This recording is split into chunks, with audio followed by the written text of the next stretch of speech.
ئەو کاتتان باش لە ولێری پایتەختەوە حەز دەکەم لێرەیە خوێندنەوەی خۆم پێشتر پێوە بکەم.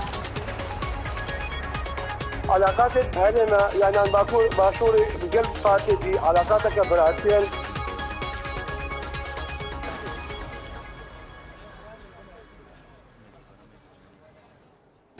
دەم باش تەماشاوانی گەلێکی ژا گەلێکی بخێر. بێگومان تاوەرە مەیرۆجێکی لەسەر پرسەکە گرنگە ئەوژێک پەرلەمانی کوردستانی ڕوولەوێ دیەکلایکردنا پرسن هەرێمێدا. گەل و پەرلەمانی کوردستانێک و بێگومان وەکو مەرجایەکی بلند وەکو جهێ تەشیرە دانانێ وەکو جهێ یاسا دەرکردنێ وەکو نونەرێنگەل کل باڵگەل تێنە هەڵبژارتن لە پەرلەمانی کۆم دەبن. گەل و هەیە چەندێ پەرلەمانی کوردستانێ ڕوولێوی لە بەرچاو هاتیەگرتن ژێیەکلایکردنا پرسێن گرنگە هەرێمە کوردستانێدا هەیە چەندێ پەرلەمانی کوردستانی فعلا ڕێز لە ڕوولێوی هاتیەگرتن وەکو نونەرێن خەڵکی کوردستانێ ئەندام پەرلەمانی کوردستانێ هەیە چەندی پابەندی سوزێن خوانە پابەندی خزمەتکردنا خەڵکی کوردستانی نەوان بێ دەهان هزار دەنگان کو هەر پەرلەمانتارێکی بدەستخستیان. ئایا پەرلەمانتار کارینە دوور ji باندۆری و دوور ji بەرژەوەندیە حەزبی دوور بەژەوەندیە بەرتەسێک فعلا بۆ بەرژەوەندیە گشتیە خەڵکی کوردستانی هەوڵ بدەن و نونەرێن ڕاستەقینێن خەڵکینە لەوەر و ئالیەن سیاسیەن هەرێما کوردستان هەیە چەندێ ڕێز لە پەرلەمانی ڕێز لە حرەمە پەرلەمانی ڕێز لە بریارێن پەرلەمانی گرتیە ئەو یاسایەن پەرلەمانی دەرچن هەیە چەندێ حکوومەتە هەرێما کوردستانی وەکو دەستگەهێ تەنفیزیک و پێویستە وان یاسای جێبەجێ بکە فعلا پابەندی وان یاسایە بوویە ئەف یاسای جێبەجێکردنە ئەو کەسێ ئەو وەزیر و ئەو سەرۆکی حکوومەتی هەر بەرپرسێکردن پەرلەمان گازی دکە هەیە چەندێ بەرەوە بچێتە بەردەم پەرلەمانی فعلا بەرسەوە پرسێن ئەندام پەرلەمانان بدە. ڕوولێ پەرلەمانی کوردستانێ کوابە خلاصی ئەمە بێگومان و زۆرجی نەمایە چەند بێن چەند ڕۆژێکن ئان مەهەیەکی پێتر مایەک و داوی بە تەمەنێ خۆلان نو یا پەرلەمانی کوردستان وێ خۆلێ بێت و بێگومان 21 نه ئەنکو 21 ئەیلول لە هەڵبژارتنی پەرلەمانی دیسان دێدەست پێکەنەوە. بەڵێ بەرزان پەرلەمانی کوردستان و ڕۆلی لە یەکلایکردنەوەی پرسەکانی هەرێمدا پەرلەمانی کوردستان وەکو مەرجەیەکی باڵای تەشریعدانان وەکو یاسادانەر وەکو کە نوێنەرانی خەڵکی کوردستان هەموو لەوێ بوونەتەوە کە لایەنە سیاسەکان بێگومان هەرێکیان بەپێ ئەو دەنگانەیەکی خەڵکی کوردستان پێیانداوە ئەندامیان هەیە لە پەرلەمانی کوردستان کەم ئەندامانەش بێگومان نوێنەری خەڵکی کوردستان لە پەرلەمانە تا چەند لایەنە سیاسەکان باڵادەستەکان و پۆزیسیۆن لایەنەکانی دی ڕێز لە قەراراتی پەرلەمان ڕێز لە یاسایی پەرلەمان گرتووە تا چەند لە پرسە گرنگەکاندا پرسە چارەنووسەزەکاندا فعلا هۆلی پەرلەمان ئیرادەی پەرلەمانتاران بریاری پەرلەمانتاران نوێنەرانی خەڵک فعلا بریاری یەکلای کرد بۆ چارەسەرکردنی کێشەکان تا چەند ئەو بریارانە ئەو یاسایانە لە پەرلەمانی کوردستان دەرەچن لەلایەن حکوومەتی هەرێمی کوردستانەوە وەکو خۆی جێبەجێ کرێ تا چەند ئەمە توانیویەتی وەکو دەستگایەکی چاودێری لەسەر حکوومەت لەسەر لایەنەکانی دیکەی تەنفیزی بۆ خزمەتکردنی خەڵکی ڕوولێخۆی بگێرە هەیە تا چەندیش ڕێز لەو لایەنە گرتەوە بەدیوێکی ترە تا چەند ئەندامانی پەرلەمانی کوردستان کە نوێنەری خەڵکی کوردستانە خەڵک دەنگیا پێداوە فعلا نوێنەراتی ڕاستەقینەی خەڵکی کوردستان لە پەرلەمانەکەن فعلا بۆ بەرژەوەندی باڵەکانی خەڵکی کوردستان نەک بەرژەوەندی بەرتەسوی کۆمەڵێک یاساکە بەرژەوەندی حەزبێک لایەنێک کەسێکە پارێزە زیاتر هەوڵیاندا بۆ بەرژەوەندی گشتی خەڵکی کوردستان ئایا ئەو سیرعە ئەو نیقاشەوە و گفتوگو گەرمانەی لە پەرلەمانی کوردستانە دەرەچن تا چەند فعلا گفتوگویەکی بنیان نەرەیە ئایا لەسەر پرسە نیشتیمانی و نەتەوەیەکان ئەو پرسانێکی ڕەهەندی نیشتیمانی هەیە لە پەرلەمانی کوردستانە تا چەند بە کومدنگی پەرلەمانتاران بێگومان قسە لەسەرەکە نەک زۆرینە کەمینە تا چەند ڕۆلی پەرلەمان لە سەر یەکلایکردنەوەی پرسە نیشتیمانەکانە بەرجستە کراوە و تا چەند لایەنەکانی دیکەش ڕێزی لێگیرەوە من لەسەر ئەم پرسە بێگومان لە خزمەتی ئێوەدام کە بێگومان پەرلەمان نوێنەری هەموو خەڵکی کوردستانە لە شارچەی پەرلەمان کۆ بنەوە بڵێ بەڵێ یەکەم پەیوەندی بارێزان بوو زیاتر قسەکردن لەسەر ئەم تەوەرە کاردو محەممەد سەرۆکی فراکسیۆنی گۆران ئێستا لەسەر هێڵی تێلەفۆنە کای کاردوام کاتەوە باش لەسەر تەوەری ئەمرومان ئایا پەرلەمانی کوردستان فعلا ڕۆلی هەیە لە یەکلایکردنەوەی پرسە گرنگەکانی هەرێمی کوردستاندا؟ بەڵێ ئەم کاتتان باش هەموو کات پەرلەمان وەکو دەستگایەکی یاسادانان و چاودێری و وەکو دەستگایەکی سەرەکیە لە سیستەمی سیاسی ئێمە ڕۆڵی هەیە لە دانانی یاسا و لە کاری چاودێریکردن و لە دەرخستنی شەفافیت و لە پاراستنی نوێنەرایەتی خەڵکی کوردستان لەگەڵ هاوڵاتیان لەگەڵ دەنگدەر بە حکمی ئەوەی کە لە وڵاتی ئێمە هێشتا نەمانتوانیوە دامەزراوەکان وڵات بە دامەزراوکراوی بکەین و هێشتا نەمانتوانیوە دەسەڵاتی حزب لە ناو دامەزراوەکان کورتکەینەوە هێشتا نەمانتوانیوە ڕۆڵی تەواو بدەینە دامەزراوەکان ناتوانین بڵێن پەرلەمانی کوردستان توانیتی بە ئەرچی سەرەکی خۆی هەڵبدێ بەڵام سەرڕای هەموو ئەوانە لەو قۆناغە نوێیە دەتوانم بڵێم لەم خولە نوێیە بە حکمی ئەوەی ئۆپۆزیسیۆنێکی ڕاستەقینە و بەهێز و کارا لە پەرلەمان بوو تا ڕادەیەک توانیوێتی بەشداری بکات لە هەموو پرۆژە یاسایانەی کە پێشکەش کراون یا حکوومەت خستی تێڕوو بەشداریەک بکات کە بە قازانجی هاوڵاتیان بی بە قازان یاسایەک بی کە دەرچوونی ببێتە مایەی پاراستنی مافی هاوڵاتان تا توانی بێتی بەشداری کردووە بۆ سەرڕای ئەوەی چەندین پرۆژە یاسا کە بەلای ئێمەوە یاسای گرنگ بوون و یاسای نیشتیمانی بوون لە کوردستاندا پێشکەشمان کردووە ئەو یاسایانەی کە ڕۆڵیان دەبوو لە دیاکردنەوەی دەسەڵاتەکان لێکتر و لە سەربەخۆیی پاراستنی دەسەڵاتەکان و لە سەروەری یاسا و لە بوونی دامەزراوەی نیشتیمانی لە هەرێمی کوردستان هەموو ئەوانە لەو ڕۆ بەشداریمان کردووە لەو میکانیزمانەی کە توانیوێتی متابعەی حکوومەت بکە یا چاودێری حکوومەت بکات ئەوەی کە پەیڕەوی ناوخۆی پەرلەمان کە پێمان وایە پەیڕەوێتی تەقلیدی کۆنی چەندین ساڵە ڕێگریەکی زۆر گەورە دەکات بەڵام سەرڕای ئەوە توانراوە بەڵێ کاکێ کاردەوە بەرزتان وەکو سەرۆکی گەورەترین فراکسیۆنی ئۆپۆزیسیۆن لە پەرلەمانی کوردستان کە وەکو خۆش دەڵێ لەم خۆڵەیە بێگومان ئۆپۆزیسیۆنێکی کارا لە پەرلەمانی کوردستان هاتە ڕۆژەوە ئایا ئەو نیقاشانەی وەکو ئێوە وەکو ئەندامانی پەرلەمان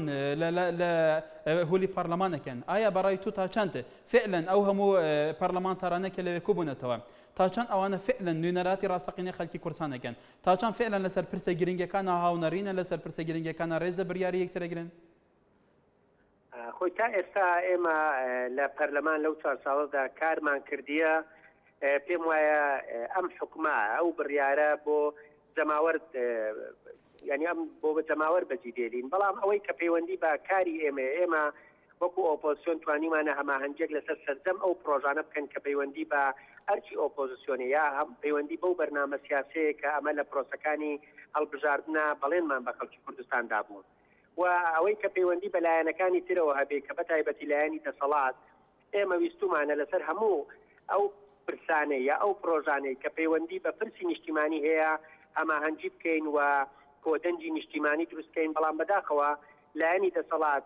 لە هەر شوێنێک توانیوێتی کە زۆرینەی هەبووە لە پەرلەمان بەبێ گوێدانە ئەوەی پرسی نیشتیمانیە ئەوە پرسی گشتیە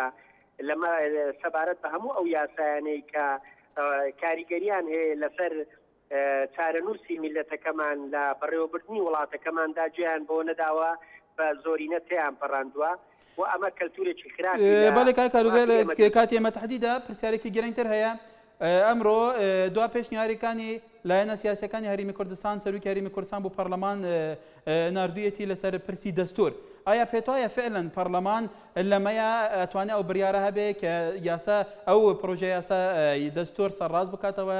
جارێکی دیکە بە پێی سازانێکی نیشتیمانی گشتگی لەسەر بکرێ ئایا ناردنی ئەم پێشنیاری لایەنە سیاسەکان بۆ هۆلی پەرلەمان بەڕێیت و فعلا مزایدەکێ لەسەر پەرلەمان یان فعلا ئەوە لە بەرچاوگرتنی ڕۆلی کاریگەری پەرلەمانە و پێتان وایە تا چەند ئێوە بڕیارتان هەیە لەسەر ئەم پرسە خۆی پەرلەمان بە بڕیاری یاسایی دەبێت مەرجعی هەموو پرسە چارەنووسازەکان بێ بەڵام ئەوەی کە ئێستا هەیە من پێم وایە زیاتر بۆ شکاندنی شەیەکەی لەسەری پەرلەمان دەنا ڕۆڵ پێدان نییە بە پەرلەمان چونکە ئەوڕۆ لە مناقەشەکان دەرکەوت یعنی پەرلەمان ئیشی ئەوە نییە نێوان لایەنە سیاسەکانی دەرەوەی پەرلەمان گفتوگۆ لەسەر ئەوان بکە یا سەرپەرشتیان بکە پەرلەمان دەستگایەکی یاسادانانە نوێنەرایەتی هەموو ئەوانە دەکات کە خەڵکی کوردستان دەنجی پێداون پێویستە گونجانی یاسایی بکە لەسەر ئەو پرسانە ینی هەیە وەکو مەرجعیەتێک قسە لەسەر ئەو پرسانە بکەوە بڕیاری هەبی و لیژنە و میکانیزمێکدا بنێ ئینجا تەعاملی لایەنە سیاسەکەی بکە بەڵام ئەوەی کە ئەوڕۆ من تێگەیشتم زیاتر سپاردنی کێشە سیاسیەکانە بە پەرلەمان کە لە حەقەتدا پەرلەمان ئەرچی یاسایی هەیە پەرلەمان ئەو دەستگایە باڵایەیە کە دەبێ بڕیارەکانی و قرارەتەکانی و هەماهەنگەکانی جێبەجێ بکرێ یا بەڵێ کای کاردۆ بەڵێ کاردۆ محەممەد سەرۆکی فراکسیۆنی گۆران لە پەرلەمانی کوردستان زۆر سپاس بۆ ئەو سەرنجی بەرزان بەڵێ بەرزان وەکو گۆداریکی لەبەر سەرۆکی مەسەرین فراکسیۆنە ئۆپۆزیسیۆنی بوو لە پەرلەمانی کوردستانی وەکو ئەوە دەبێژە کاردۆ محەممەد دەبێژە کە فعلا پەرلەمان هەیە ڕۆل لێ ڕۆڵێکی کاریگەر و بە باندۆر نینە گەلێک جاران نکارەوە کو چاودێرێکی باش لەسەر حکوومەتی بە حکوومەت گەلێک جاران یاسان نەکە خەجی بەجێناکە بەحسێ تەبلی هەڤیا ڕەوشارێما کوردستانێکە دەستی وەردەنا حەزبی هەموو کایên ئەساسیên فەرمیên vê herêmê da behsên dijî dike ku fêlen li vê herêmê heya niha damezrawên esasî niha nem niştimanîkirin pêwîst ew damezrawa bêne niştimanîkirin ew ku pêtir xizmatî bikin her wa jî dibêje ewa niha ku pirsa destûrî gelek pirsekî giring ew bêguman di Rojava Kurdistanê de germtirîn pirse dibêje ew serincên aliyên siyasî ku bu parlemanî şandine ne erkê parlemaniye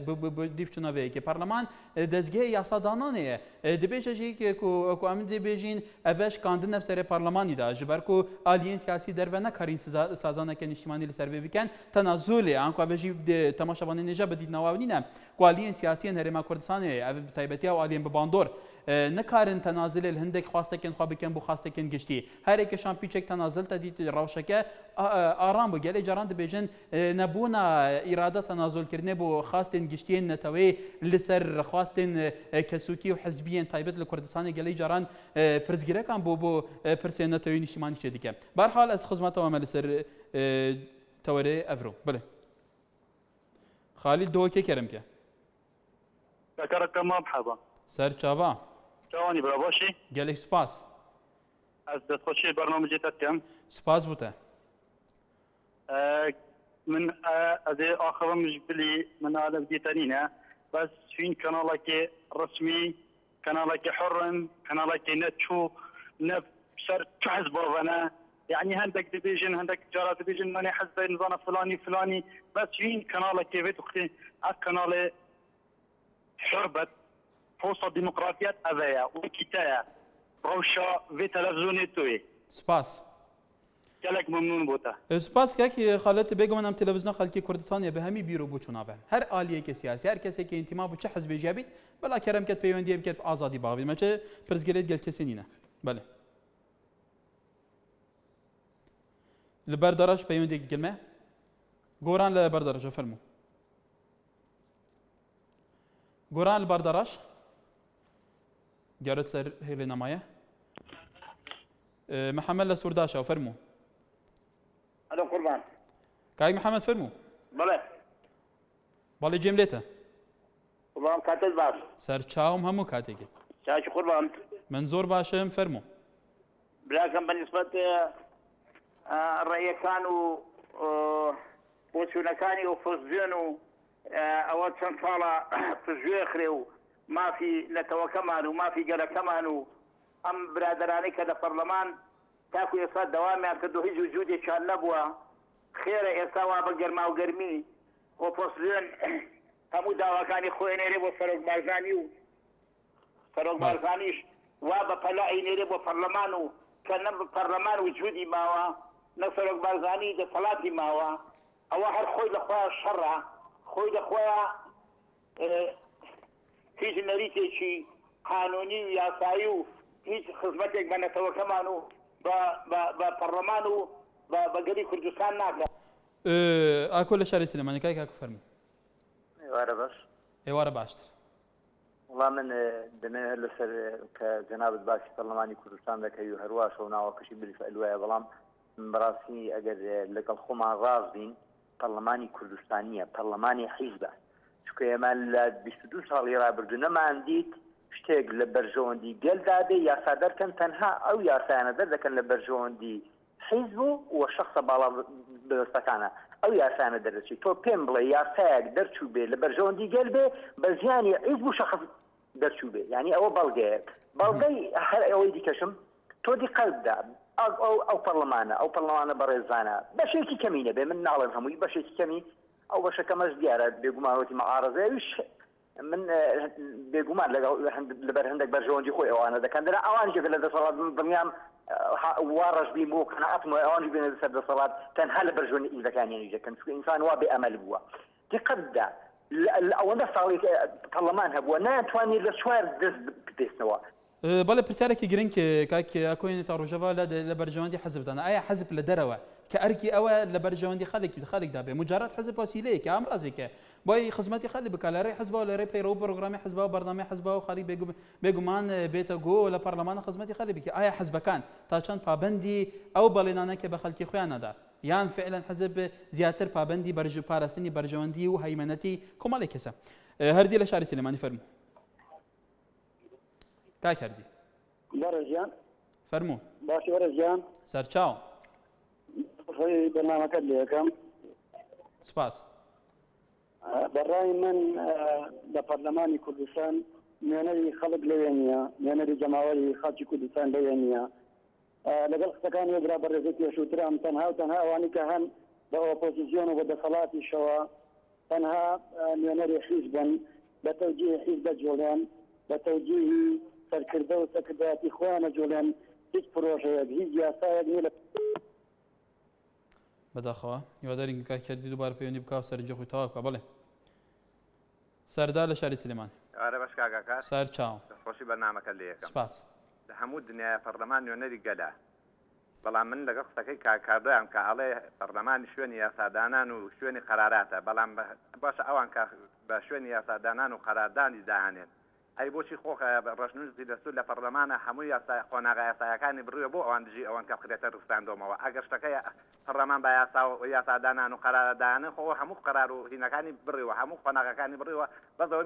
ماوە بیخێتە ڕستاندۆمە بۆ ئەوان دژایەتی دەکەن من لە ساانەوەی پێ ئەڵێم ئەوانەی کە نایانەوێت پەرلەمان قەرارات دەرکات سەرکەوێ ئەوە ئۆپۆزیسیۆنە نەکو دەسەڵات دەستخۆشی بەرنامەکە لێ یەکەم بەڵێ سپاس بەسەرنجی تۆ بەڵێ بەرزان دیار ئامێدیە دیێرمە دیار کەرم کێ بەڵێ چۆنی باشی ئەم باشین کەرم کێ سەیرە وەڵامت دەسە پەرلەمۆنی ینی پەرلەمۆن حەتەن کە دیار بوشینی و خەلەت یاد کرد بەرین و کە ینی بەری حزب گۆڕۆندارکەوێت پەرلەمۆن هەریە درست بوو پشتی حزب گۆڕۆندارکرد ینی شینی پەرلەمۆنی خەلەتە و درستی و ئاویدێنەکەت و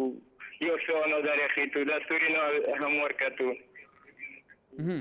کەنگی پەرلەمان زیاتر تو هەکوڵاتی کارێما کوردستانی تەزانی کو فعلا پەرلەمان چیە ئەندام پەرلەمان چنە ڕۆلێوی چە کەنگی خۆلایەکێ دویە یان یاسێ سەر پەرلەمۆنی ینی پەرلەمۆن حتا بەرین کە بەری گۆڕۆندارکەوێت درست بوو پشتی گۆڕۆنەوەتی شینی پەرلەمۆنی وەسەوە دەرێخیت و هەموەرنەکەت و دەستوری جێبەجێنەکەت و نظام چنەکەت و پەرلەمۆنی درستە ئەمە هەران دۆمت پەرلەمۆنە گۆڕانن وەتکەن و پەرلەمۆنی درست دەرێ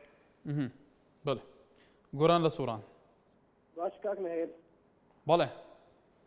ئێوارە و باش باشتر کاک نەهێڵ ئێوە دڵنیاتان دەکەمەوە کە هیچ کەسێک لە هەروازی ماری بازار و سەر ناکەوێت باەوە باش بزانن چکە ئێوەش کەناڵێکی بێلایەنێن زیاتی گۆڕان باش بزانێ حکم هەر حکمی ماری بارزانە هیچ کەسێک وە کوداتی نییە تەنها لە ماری بازار بتوێرێ ئەوە سەرنجی تۆیە ئەریوە لە سەرنجی هەموو گەلی کوردە بێلایەن نینە بەڵێ لەسەر پرسیە مەقسە بکە بەڵێ بە هەروازی ماری بازار و سەر ناکەوێت دنیا بن هەروازەکی گەلە قورسە ئێمە فعلەن کەناڵێکی بێلانین لە بەرەوە توش ئەتوانی هەر کەسێ ئەتوانی سەرنجی خۆنیشامدا بەڵام ئێمە کەناڵێکی لایەندارنین یەکای گۆران بەس بەشانوبالی حەزبێک و شخصێک و کەسێک و سەرکردێک بڵێن لە بەرەوە ئێمە کەناڵێکی بێلایەنی بەشانوبالی هیچ کەسێ ناڵێن چەپڵە لێ نادەن لێرە هەرکی ئێمە چەپڵە لێدان نییە وەکو کۆمەڵی کەناڵی تر کە بێگومان ئەوە حەقی خۆیانە و کەناڵی لایەنەکان و ناڕاستەکراون ئێمە کەناڵی خەڵکی کوردستانە ئێمە ئەرکی ڕاستەقینە ئێمە خزمەتکردنی ڕایگشتیە و خزمەتکردنی ئەو پرسە گرنگانەیە کە بەلای خەڵکی کوردستانەوە چارەنووسازن و گرنگن ئەوش سەرنجی خۆت بوو بەڵێ محسن دۆکێت گەلمەیە الو السلام عليكم يا دكتور عليكم السلام باشی لو از باشم کەرم کێ باشی الحمد لله گەلێک سوپاس يلا جسوق بالشباب گەلێک سوپاس کاک محسن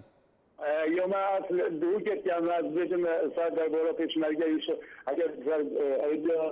سلوكاتي هرمي اگر كاج مسؤول نبيتونه چی گمبازانی اب کردستان در بنچی إلا أفتيتس كاج مسعود برزاني وسلوكاتي هرمي كسر دي نشر الرئيس وكيجات بله اما هذا كاتب شو له هذا ان شاء الله بله او سەرنجاتە مەرەجێتێ بۆ سپاس پەیوەندیەتە ڕەوف لە شاری سلێمانی فەرموو کاک ڕەوف او كاتبس همو كاتي ربراي برز من سراتات بينك من باسي آيات القرآن وحديثي في غمر بكريته وسر برزانيته وسر بنماويته وسر حزب آخر تواري ملا سروانية بلام كمالي خلق قصة لسر نعم زعما بس موني عزم كل كاكا جام والله من حزق من خلق سر بابتك اختك خشك كبر رخنيه بارخنيه دي بس منكو بوشي يقوم برلمان بيز قال برلمان يحزب هيش تكيتنيا كاتك يو بلا يلا قران كاتك قران نبو نكز جاني سرت وساماني امر تسهيليه وشنو كتيا بەڵام دوایەوەی کە گۆڕان هاتە ناو ئاراوە هاتە گۆڕەپانەکەەوە کە گۆڕان هەر ئەندامانەی یەکەتی نیشتیمانی کوردستان و کۆمەڵی ڕەنجدەرانی کوردستانە کە کاتی خۆی بە گیرفانی خاڵی ڕۆشن ئیسە زۆرینەی ئەندامانی گۆڕان گیرفانی خاڵیە بەڵام ئەگەر پەرلەمانتاران و پەرلەمانتاران بەڕاستی لە خزمەتی خەڵکی زەحمەتکێشی کوردستانان و ئەگەر بەدپرسانی ئەم وڵاتە لە خزمەتی ئەو خەڵکان ئازیزەکەم خۆیان ئەڵێن ئێمە ناڵێن ئەی باشە بۆچی دەنگەکانیان لە ناو سەدا گیرکراوەکانە بوو بەنیوە ئەمە خۆ خەتای من نییە و خەتای گۆڕانی و خەتای کەس نییە و خەتای خۆیانە کە خزمەتیان بە خەڵک نەکردووە بۆیە نیوەی دەنگەکانیان بەدەستێنا و کاتێکی ئارام بۆیەوە بەڵێ سپاس بۆ سەرنجی تۆش حەمیل هەولێرەوە کاک حەمید ئەو کاتتان باش لە هەولێری پایتەختەوە هەموو کاتێکت وەرێکی زۆر باشە بەڵام ماوەکە کورتە بەڕاستی پێویستە پێشەوەی قسەی سەر ڕۆڵی ئەندام پەرلەمانەکان بکەین بزانین ڕۆڵی سازان و تەوافق چییە بەڕای خۆم سازان و تەوافق هەر وەکو ئاهەنگێکی چینی خانەدان و خواپێدا و ئەریستۆکراتەکان وایە هەرکە دەکاتە سەفە و سەتاڵ و کاپێک بەشێ لە پارتەکەکە دەخوا و دواترش ئێمە دەم لە پوش ئێمەی هاوڵاتی دەستپوش دەمێنینەوە یعنی نادن بە ژمارە لەلای ئەو سیستەما تۆ کە دەستورێکت نەبێ چۆن حکوومەتێکی اجتیماعی دەبێت چۆن حکوومەتێکی مەدەنی دەبێت چۆن دەسەڵاتی دادوەری سەربەخۆ دەبێت چۆن دەسەڵاتی جێبەجێکردن سەربەخۆ دەبێت یعنی بەداخەوە ئەندام پەرلەمانەکانمان ئێستا تۆپەکە لە ساحەی ئەندام پەرلەمانە یعنی دەبووە هەڵوێتێکی زادیانەوە هەموو کۆدەنگێکیان هەبێ فشار بخەنە سەر چێ بیکا ئایا کۆمیسیۆنی باڵایە ئایا نەتەوەکانە ئایا کۆمەلگای نێودەوڵەتیە بە هەموو لایەک ئێمە دەستورێکمانەیە بۆ گەڕانەوەی ئەو ناوچەکانی بەرەوەی هەرێمی هەژان لە نەرویج لە ڕێی ڤیدیۆ سکایپەوە فەرموو ئەفدەمێ هەوە باش دەمێتە باشتر گەلێکی بخێر ئیویتکەم توی باش و سلامەت بی و دەستخۆشی تاتکەم و بەرنامەی تاتکەم زۆر سپاس ئەم گەلێک باشی نیویدارم توی باش بکەرم کە زۆر سپاس هەرساو بی من مدویازل سەر وی کابرایبەرین و کە وەختێ بەحسی پەرلەمانی کوردستانت کرد مدویاز بێرێ پرسیارێکیش ملەتی کورد بکەم ئایا پەرلەمانی کوردستانی بەری ئۆپۆزیسیۆن پەیدا بیتن و گۆڕان پەیدا بیتن دوی پەرلەمانی دا پەرلەمانی مە چه پەرلەمان بوو پەرلەمانی مە پەرلەمانێک بوو جێهێسترانبێژە بوو هەمی بوومە بوونەسترانبێژ دوی پەرلەمانی دا ئەڤروکە بێت ئەڤەز دەستخۆشیش دل ڕاستی ji dil destxoşiyê goranê kem opozîsyonê kem ku şiyayîne vî perlemanî bikene perlemanekî cihê gengeşê û danostandinê lê mixabin heta vêga ji hêşta kêmokasî gelekene divî perlemanî da em hêvîdarên jî ku ev perlemane roj bi roj opozîsyon bişêt senga xwe hêztir bêxîtit perlemanî da û mafê gelê بله فرصت لباصر متقلمه كريم كه بله الو مرحبا سر چاوا سر تاروز خوشی اکم لو برنامجت سپاس بوتو فرمو سبارت با پرسای کاکا و امو با رأیم نگریتو سر او روشنبیری لنابتاش کمالگای امی کردیه اتا ایسا حزبكاني كردستان براسي بعامة وبعلماني وبإسلامي بهميانة حزباتي بويتا وسيلك يعني حزباتي لسروي قلوي خوي حزباتي دبيد لمسارح قلبي قال لسروي حزباتي بلام كيسانا بويتو لكردستاني إما برجوان دي حزب لسروي قلوي اوش هر کاتش برجودی حزب لسرویش دلو بو او برلمانه که دزگاچی یا سادانانه لکردستان اندامانینا او برلمانه تعون با بیروکی حزب ایشکن نک بیروکی خویان اما بینیش معنی که اگر با بیروکی خویان ایشکربا کومالگا ایمه نگیشتا او خوناغی اسام الملانی حزباتی لنا بله بابي مسرول دوكت قلميه كريم كه بابي مسرول گل سر هیلی نمایه بله تماشاوان اینجا پارلمان کردستانی دنها دا حیا چند کاریه خدمتا گل بکه د پارلمان کردستان حیا چند عالی سیاسی رئیس البرلمان کردستان و حرما برلمان کردستان و لا برلمان کردستان بریارین برلمان کردستان گرتنا هيا چند فعلا برلمان كردستان كمرجع هري بالايا نونراتي راسقينا خلق كردستان بهمو بوچونو توجهات جدا جدا اولان جيفه بك هاتين دن جيفه دكه هيا چند فعلا رئيس البريارين في برلمان هاتي جدا برلمان كارير ولا كي باش بگيره اف الين سياسي قال جاران ام دبيني دچنا دربه دگل ولاتين دوروبر لسر استن حزبي قال جاران ين حكومين فرميجي بس بتر دچارچو في شاندي دارنگ ودانا حزبي هي مثلا يكش برپرسين يكش كاين د سالادار سي د سالادارين هري كردستان دچ بس كسو كارني لدوروبر آیا او اجتماعات تعود الولايات الدوروبر كان ديال الحكومات العراقيه كان لسر مصير ديال كرد هيا چند وان قرارات براي گشتي جاي كراش كران كان بيويست اندامت برلماني لا هاي دردبن قال جاران برلمان دبيجن مهاجنين كو صفقات النفط اف يا ابيد نفط چوا هات نيم ذاكرنو دهاتي و چند قال جاران خو گله ديكن تاچان گرنگ اگر رئيس البرلماني نهيت اگرتن تاچند اف بسيار لسروان اريان دروسكه كو ريزل اراده خلق كردستان ناگرن بله پشتی ونا برام دا بردام بی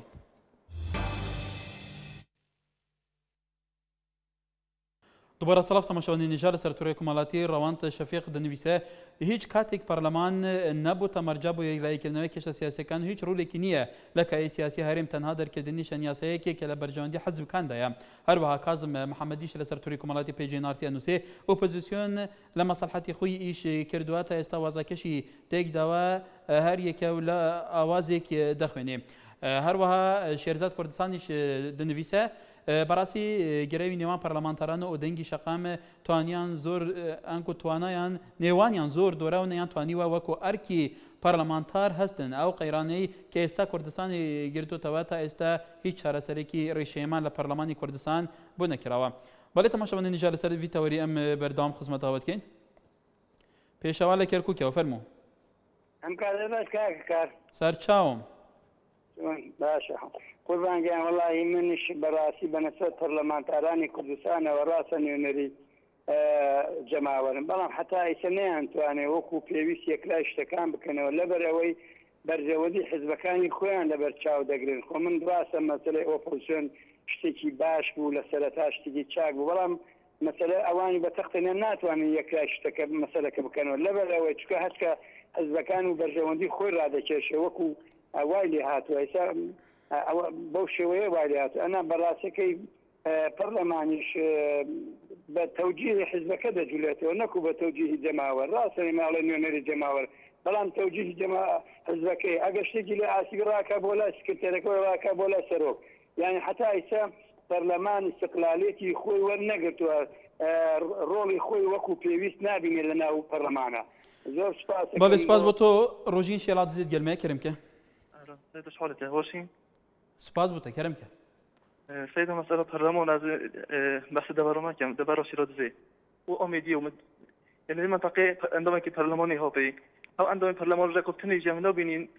جورا كي يعني إيش وظائف منطقة جهانية برلمانه وش ولا ولويتش أو تشويتش هيك أو بتشوي يعني تشوي يعني أساسي تسكيو حزبية تشوي ناكوش خليك يبقى هالبجوت إنما أصلا لو خليك هذه هالبجوت وإنما هم يعني شلون يحزبي هذه هالبجوتن وبيك وأنا ما بيظني تكوي كيف كنينا يعني عند ياخذنا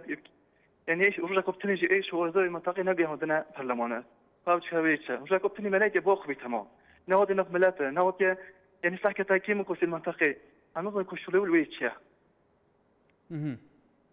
يعني هذا وصيفة وقرار برلمان فراكسيون برلمان أنا دست برلمان ترى وإنما دست كده دست يعني مكتبي سياسي ده أو شد بيجنا جدوي سابقين أو جد بيأخذوي وصل بري رخدان بله ادو برلمان ده ون يجلا گذاشته بله کوچر زاخو بر ویدیو اسکایپ کرم که بله کاکا قال دمت باش همی دمنته زور سپاس بو برنامه راسی برنامه کی گرینگه دویت هم همی خاکی کردستان رئیس پارلمان کردستان بگیم بیشا بو چی چونکی پارلمان یا بخیر شهید داد یا دم ازراندن وقتی پارلمان یا دم ازراندن اد بیشم هنگه نصر آست حزبیات بیدام ازراندن و هم لازمه پارلمان کردستان نبته من برکان شاشه کو اپوزیسیون یا هل آنکی دی رگلام خاطر دا بکن پەرلەمانی کوردستان ئەگەر تاریخێکی چاپی خەشاندن ئەگەر پەرلەمانی کوردستانی دا بکی تێبینی ڕۆڵێکی گرنگ و کاریگەری هەی پەرلەمانی کوردستانê بۆ چارەسەرکردنا هەموو کێشا پرسین کوردستانê ئەگە ئەم بەری خوا بنەوی میژوا پەرلەمانی کوردستانی شایە هەندێک یاسا و ڕێسا دەربێخدن کو حتاوی گاوێگەرێک دەولەتێت دەوروبەری مە نەشیانەوە یاسا دەربێخنا و یاسای پەرلەمانی کوردستانی دەرەخستین ئەرێ باشە ڕەخنەگرنا وی شکلی که اپوزیسیون رخنه پارلمانی دیگر تنبرو که باشه اگر بینو برای خواب دنی راستی که چاپ حاشنه گیم برای خواب دنی بله جگر لبستور و فرمو باشی جان سر چاو بس خوشی برنامه‌ات کم سپاس کرم که من بله همش دستوری که نصرت و هم پیشان بدلی که اینا پارتی نوسیده نه خیر اول الان کمالک پسپور یاسایی و دستوری و نصراتوا پرسی با کسانی سیاسی داره و ناوی هریم کدوا سردمی که پروژه نصراتوا پارتی جنگاتی کردستان لطا پشتی کتین اجتماعی کردستان دا دو دا طلبداری همی کردستان بونا و اگر بزرگ ناوی گوران و اگرتو اسلامی کمال اسلامی دسترویشتو بونا هر اوان کمال پسپور رادر ذکرت دستوری اندنوسیوا والدنيا ده واقعي هرواية سيدة سوريا ألمانيا وفرنسا بكا كهميشة هذه جسادار السوريان وسيادوا بله كزوريني خويناري خوي بدست وياه برزانه ده كاتبونو سنيو دست بكا بله برزان تكايا اما باسي توريكي دستنشان كراواكين برلماني كردستان مسألة كمالك مسألة إما باسي برلماني كردستان كان با مداخلات و تأثيرها ببراي جشتي فعلا بو برلمانتاران بو برلمان بو أحزاب كان شعب تهيبتي أواني كانوا نريان لبرلمان هي برجي جواز إما باسا وكين لا كردستان تاچان برلمان رولێکی گرنگ هەیە لە یەکلایکردنەوەی کێشەکانە ئەو یاسایانەی لە پەرلەمان دەرەچن تاچان وەکو خۆی لەلایەن حکوومەتەوە جێبەجێکەن نەمەسەلە ئەم سەرکردە ئەم حزبە و ئەو حزبە تا دوایی ئێمە باسەوەکەن تاچان گرنگە لە کوردستانە موسساتە هەموو موسساتەکان بە نیشتیمانی بە نەتەوەی بکرێ هێزی پێشمەرگە هێزی پۆلیس و ئاسایش گەوامرگەکان داهات و نازانم تا دوای هەموو دەم و دەستگاکان فعلەن ئەگەر جارە بێگومان پرس لەسەرەوە دروستە بێ دەستی وەردانی حزبی زاخەیە خزمێنە هەیە تا دوایی ئێمە باسی پەرلەمان کە ئەندامانی پەرلەمان و نەراتی هەموومانەکەن چی بکرێت کە پەرلەمان فعلن ئەو نونەرێکی ڕاستەقینە بێ نونەرێک بێ کە فعلن تەسیری هەبێ خەڵک ئەو نونەرانەی لە ناو پەرلەماندانە ئەوانیش بە ئەرکی نیشتیمانی و نەتەوەیی ڕاستەقینەی خۆیان هەڵسن کە نەک پاراستنی بەرژەوەندی حزب و شەخصە بەلکو ئەرکیان پاراستنی بەرژەوەندی گشتی خەڵکە پەرژەوەندی ئەو کەسانەیە کە سوێندیان خواردووە پابەندی خزمەتکردنی ئەو کەسانە بن کە خەڵکی کوردستانەکە دەنگە بوودەوە ئێمە باسەوەکەن تکایە بەڵێ مام قادر لە هەولێر ئەو کاتت باش سەرچاوە مام قادر برای بەڕێز ئەمەن دەرێم هەموو لایەنە سیاسیەکان ئەو هەنگاوەی بەڕێز مەسعود بارزانیان بە شتێکی باش زانی ئەمە تێناگەم ئەو برادەرەی گۆڕان کاگرێ سروان مستەفا یەکەمین کەس بوو کە گوتی ئەوە هەنگاوەکی زۆر چاکە سەرۆکی هەرێم ئەوەی کرد باشە ئەو لە زیاتی سەرۆکی بەرلەمان قسە دەکا دەرێت ئەو شتەیە لەسەری ئەوەی بەرلەمانی دەستێنەوە باشە ئەو لە زیاتیوانی قسەی دەکات بە پێچەوانەی ڕێیەکەی کاکدەسیوانی قسەی دەکات خۆی بە چ دەزانی با دێگەڕێتن بە ئەوان نەیان بۆ بگەڕێتەوە بەرلەمان ئێوە دانووسانی دەستە دەکرێت دەگەڕێتەوە بەرلەمان کاکۆشەر بۆ نێوسیرۆ بە بەڕێز نێوسیرۆەوەی گۆ بەس تەنیا کۆمەڵ نەبی گۆتی ئەو ماستەمۆتی تێدایە ئەویش لە سەمادەی شەشە لەوەی دەترسێن ئەو ڕۆکە کاک بەڵێ کارۆخمان لەگەلە لە شاری سلێمانی فەرموو ئێوارە باش سەر چاوم ئێوارە باش کاکە باشتر کای کارۆ جێم لێتە کاکە سوپاس بۆ دەستخۆشی تەوەرەکەت تەوەری بەرنامەکەتان لێکەم سپاس بەڵێ من پێم باشە هەموو بەشداریەک لەو بەرنامەیەدا بە منتق بکاتەوە چکە ئەمڕۆ پەرلەمان مەرجەعی هەموو گەلی کوردستانە بەڵێ وەلا کەشێکی ئازادی و بە خوێن شەهیدان ئەو کەشە ئازادیە دروست بووە کە ئەمڕۆ ئەندامانی پەرلەمانیش بە دەنگی یەکە بە یەکەی تاکەکانی کۆمەلگای کوردی چوونەتە ئەو شوێنە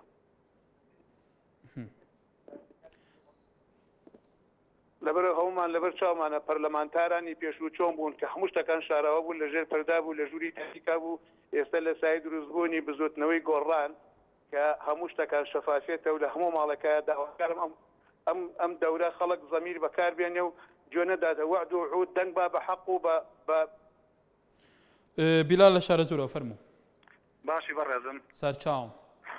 وڵای بۆ مەسەلەی دەسوور من پێم باشە بچێتە ڕاپرسی و لە پەرلەمان دەستکاری نەکرێت لەبەرەوەی ئەوە مافی خەڵکە کە بچێتە ڕاپرسی و ئێمە ئەندام پەرلەمانەکانمان هەڵبژار بچنە پەرلەمان و ئیشمان بۆ بکەن نەمان و بچنە پەرلەمان و دەسوورمان بۆ چاکەن ئێمە بەڕێی من پێ بەڕای تۆ دەستۆر گرنگترین شت نییە کە ئیشی لەسەر بکرێ؟ آخر ئەوە ئیشی پەرلەمانیە ئیشی لەسەرکە ئەوە ئیشی خەڵکێکی پسپۆڕ و لێ هاتووە لەسەر دەسوور ئیشکات نەک ئیشی پەرلەمان تەداخلی دەسوور کات یعنی بەڕێی من خەڵک خۆی دەنگ لەسەر دەسوور با یان بە بەڵێ یان بە نەخێر ئەوە زۆر باشترێکە ئەوە حالی آخر حالی دەسوورە لە ئاخریە. بەڵێ شیروان لە خەبات فەرموو. باشی فەرموو. بله استبارات دستخوشی برنامه کم استبارات رول اپوزیسیون و دستحالات پارلمان است که که نبینیم نه اپوزیسیون نه دستحالات که تشکیل بید با کردستان اشتر باش بید پارلمان کردستانی و استبارات من گوران سی نکریه تا سال هدانو که گوران یعنی راسته تبگود پارلمان حتی در گوران گلت تشکیل کرد از گوران جی و رادینی و جی گود دای گورین حتی و رادینی نکریه براستی اگر اپوزیسیون جی راست کرد خما خلقی داوید اگر دوا ناف خلقی بکرد اگر نکه بلا پارلمانی بیده داری بلا بایکوت پارلمانی بکرد بله و هیچ نابینم که گوران فکر بیتن نه گوران هر اپوزیسیون همیه اون هایتی بو گیفانا خواه براستی چه اپوزیسیون بی چه دست حالات بید بەڵێ یەکبوون لە نەرویج بەرەیە ڤیدیۆ سکایپێکاکێک بوو نەف نیقاشە خەلکێمە سەرا پەرلەمانی بڤی شێوەی تێگەیشتنەوان و دابەشبوونەوان ئەوت بێژیتمانێ دەسەڵاتێک گەلێکت کردی ئۆپۆزیسیۆنە گەلێکت کردی نظامکە عنی vێرەژی بەیک ئەو شارەزایل دەستوری هەبێ یاسای هەبێ هەر کەسێ بڤی ڕەنگی تاوی تو چا سەرنجەوی خەلکینی هەڵسەنگینی کەرەمکە باشە زۆر سپاس کاکار دەستخۆشیتە و بەرنامێتت کەم و هەمی کارمەندێت تەلەڤیزیۆنە NRT تەلەڤیزیۆنەکە ئازادە والله كاك هكار أبا بجم البرلمان تظني سيد أكرم بيشمركي قهرمان يخلتنا بوكي قوتي برلمان مشكا أبراسي برلمان مشكا يعني چونكو أبنا برلمان أبنا هكا برلمان بركاك هكار ما چي برلمان كا بجم برلمان بني ماله هي يبني ماله أو برلمان كاس اعتراف بينك أو بني مال اعتراف بينك وملات شي هذلك بملات هناك اعتراف في برلماننا كم أبراسي برلمان مشكا بس شكر وشكر خدي وشكر اوبوزيسيون امريكا هاتن برلمان ما اينا وجودي بيتكي عالم كيزاني ماجي برلمان كي مروبا هي هكا هندي في يبي بن مالي بابا وفي يبي جالا طلباني بابا خدي وكيل منو تبكا كاكار حد كونامي ستما وكردال ابي دنيا همي برن باز بدا صلاطا رزي اري والله بله الصوران بيوندي ديال بله باوکی کنال فرمو زور سپاس کاک هکار کرم که باوکی کنال نک باوکی کنال کنان بله بشک پارلمان کردستان برهمی خینی شهید کردستانی برهمی زحمت ملت کرد بعامه قناعتان پارلمان کردستان تا حدکی باش دور خوی دیده پیشاش نکنو که بس بقناعتان من اپوزیسیون وکو پیویست ریگیر لناو پارلمانک و لیست دستحالات بتوانن هندک تشت بو خلکی بکن هر تشتکی کو لپارلمان کردستانی برادر دستحالات تشنیار کن او یکسر دی بنا ریگیر هر تشتکی دی بنا ریگیر و نایلن یعنی او یاسا بیتا پسن کنی وجه هر نقدکی لیب کن وان بریاری شادای لکردستانی همه تشت براج ببینن بس زور بداخوه او تشتکی هرایو دەبێت پێش ببینن یعنی پەرلەمانیش دەستگایەکی گرنگە لە کوردستان بله بله بەرزان لە سەرۆری کۆمەڵاتی ڤێڤۆ مزۆری دەنویسە پەرلەمان ڕۆڵێکی گرنگ هەیە ji بۆ پرسێن هەرێمێ هەروەها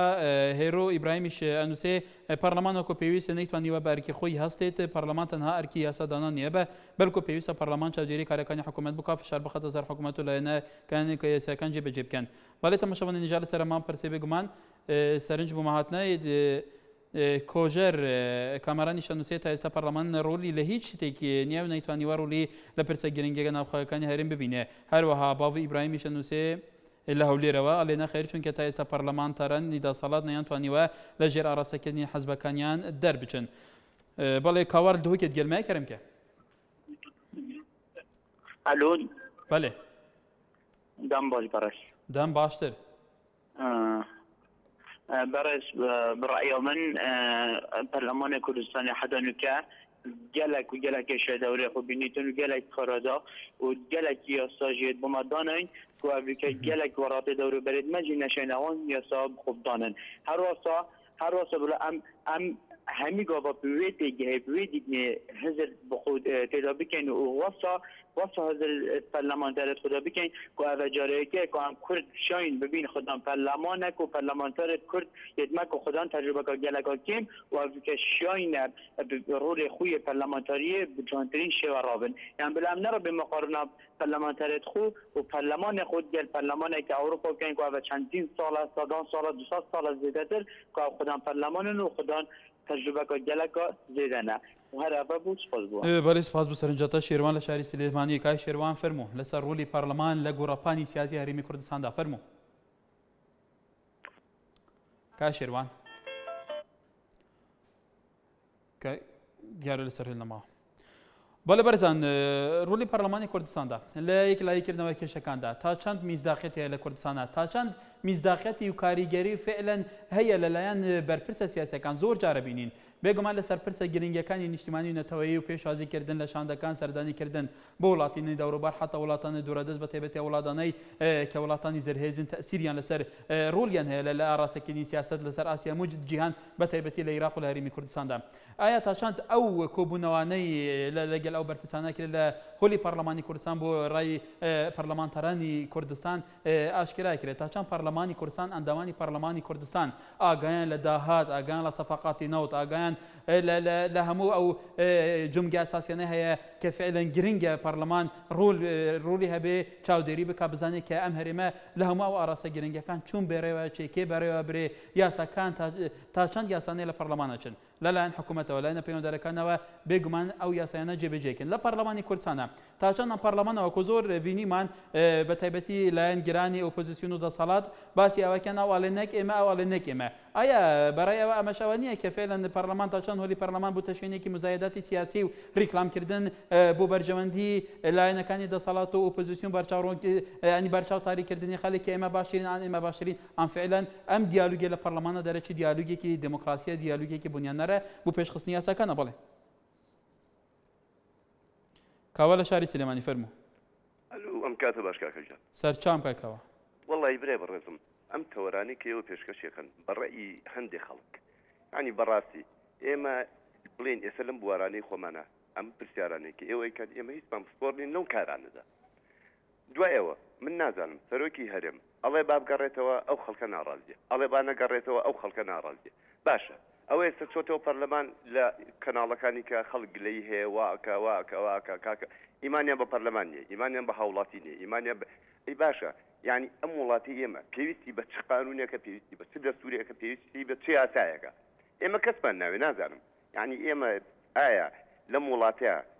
سەر بەخۆ بڕۆین تاکڕەویە بڕۆین حیزبایەتی بڕۆین دوایەوە ئەڵێن ئەندامەکانی پەرلەمان باشە ئەگەر پەرلەمان وەکو ئەگەر ئەندامی حیزبەکانن ئەی باش خەڵکی تر متمانەی چیان پێێتی ئەی بگەڕێتەوە بۆ چۆ بزانین چێ یاساکەمان بۆ داد برای بەڕێز بەڕێی ئەم خەڵکە ئەم ڕەشنووس بەڵێ ئەمە پرسیارێکە بۆ کۆتوالی خەڵکی لە هیچ شتێکی ڕازی نییە بەڵێ تەماشەوانی نیجا پەرلەمانی کوردستانێک و نونەرێن هەموو خەڵکی کوردستانی تێدایە ئایا ئەف نونەرە پەرلەمانتەرە هەیە چەندێ نونەراتکە ڕاستەقینا خەڵکیکردنا نونەراتکە ڕاستەیە جادێکردنە فعلەن دەنگی خەڵکی گەهاندنەک ئەم ڕازێک بنە بوو بەرژەوەندیان حەزبان کۆ بەس دەستی خۆ بڵندکەن و دانن یاسا دەرباز ببنە فیاسەین کۆ فعلەن بەرژەوەندی هەندێک ئالیاندانە ئاین پەرلەمانتارین کوردستانی فعلەن نونەرێن ڕاستەقینەن خەڵکی کوردستانی بوونە ئیرادانیان پێز بووە بۆ خەڵکی هەیە چەندێ ڕێز پێویستە ڕێز دیوی دەستگەهی گرنگێ وی مەرجعی گرنگی خەڵکی کوردستانی بێتە گرتن ژالی ئالیین بەرپرس و ئالیین دنڤە بەرحال ئەم هیویداری سەرنجاوە بۆ ئالیین پەیوەندیدار گەشت بێت لە پەرلەمانی کوردستانی و لە ئالیین دنجی که گلو رول پارلمان کردستان جیک لای کردن پرسین گرینگ ویرمه کو پیوست لگوریاسه رول ها بجبر کو اندامن نونرین خلکی لوینه جبر کو ارکیوی یاسا درکرینه و یاسا درکن های چنده تایبتی یاسا راهندین اجتماعی نتوی هنم اف یاسا های چنده بکم دنگیا پارلمان درد چه دنا و نوارو کا وان یاسا اند تا چن برجوان گشتیا خلک کردستان برجسته بو یان هندی برگو فقرانه زهتر برجواندین تاکی هین حزبیت اند سرکردان برجسته دیگه برحال امی ویدارین سرنجا گشت به حتی صبح الویر جاردن سر پرسکی گرم روجبه ام خدمت آوات کی نوار باش او کاتتان باش لەولێری پایتەختەوە حەز دەکەم لێرەیە خوێندنەوەی خۆم پێشکەش پێوە بکەم علاقاتت هەرێمە یانان باشووری گەل پاتێکی علاقاتەکە بەرهەتێن